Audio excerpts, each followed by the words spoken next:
Olá, turminha do quinto ano, como vocês estão? Tudo bem?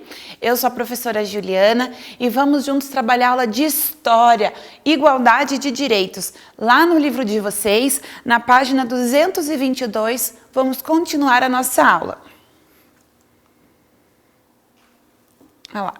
Vamos trabalhar sobre a construção da cidadania brasileira. Nós vínhamos falando sobre os direitos civis e agora vamos ver aqui a questão da construção da cidadania brasileira. Quem era cidadão? Vamos pensar como foi o processo de construção da cidadania brasileira. Retomando que eu já havia conversado com vocês e nós já lemos também que só era considerado cidadão aqueles que fossem portugueses. Lembra? Na época da colonização, isso que eu estou me referindo. Porque os africanos, os índios que aqui já estavam, não tinham seus direitos garantidos porque eles não eram portugueses. E aconteceu a mesma coisa com os imigrantes quando eles chegaram na época da colonização. Então vamos lá. No período colonial, diferentes grupos sociais conviviam nas terras brasileiras, como portugueses, brasileiros, indígenas e africanos. Essa situação gerou inúmeras situações de conflito, até que em 1822 o Brasil se tornou um país independente e uma pequena parcela da população estabeleceu quem tinha direito de ser ou não cidadão. Os cidadãos portugueses que vieram viver na então colônia portuguesa trouxeram consigo um grande arcabouço cultural. Não apenas a língua oficial do país era a portuguesa, os hábitos do cotidiano, as comidas, as danças e as crenças também foram trazidos de Portugal. Durante muitos anos, o catolicismo, prática religiosa que veio de Portugal, foi a religião oficial do Brasil. Por conta desse caráter oficial, festividades da religião católica, a exemplo das festas juninas, tornaram-se parte importante da cultura de algumas regiões. Por isso, pessoal, que até hoje nós temos a cultura, né, a tradição de comemorar muitos feriados, né, santos, em homenagem a santos católicos, porque isso é herança lá do período colonial. Então, a festa junina, inicialmente, ela é por conta do dia de São João, um santo católico. Vamos lá, continuar de olho no local. As festas juninas ocorreram em todas as regiões do Brasil. Você já viu uma?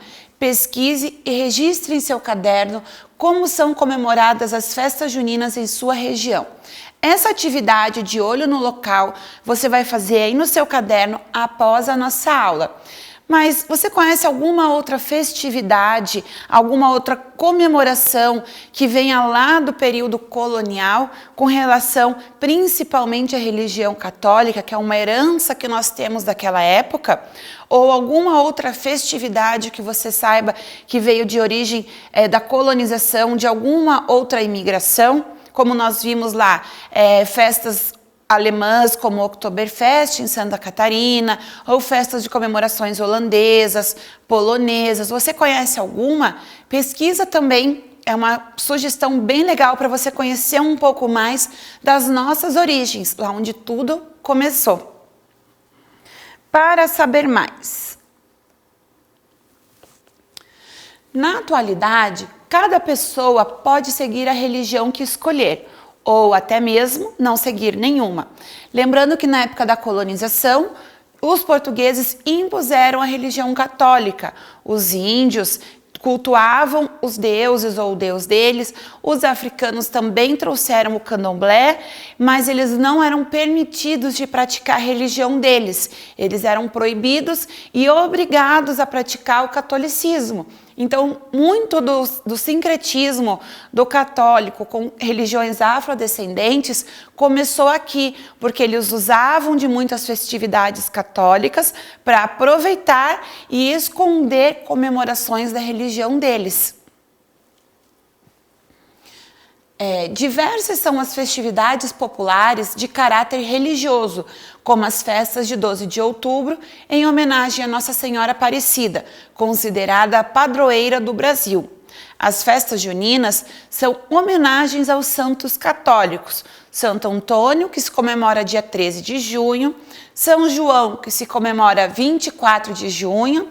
Disse também que sempre o dia 24 de junho normalmente é considerado o dia mais frio do ano. E São Pedro, 29 de junho. Africanos de diversos grupos étnicos foram trazidos à força para o Brasil. Mesmo chegando aqui contra sua vontade, eles passaram a fazer desse espaço o seu local de vida, reproduzindo aqui as práticas com as quais estavam acostumados, como linguagem, hábitos de alimentação e práticas religiosas. Muitas vezes, como eu já falei, eles tinham que fazer isso de uma forma disfarçada, escondida, porque eles eram sempre castigados quando não faziam como os portugueses ou os seus donos queriam. Lembrando que os escravos eles eram comprados, então por isso que eu estou usando a palavra dono.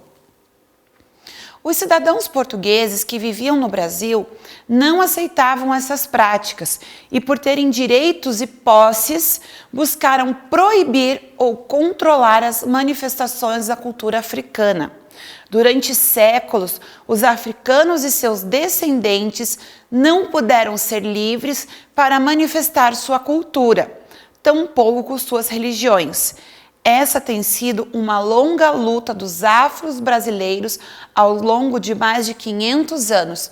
Então, assim, é triste falar isso, né?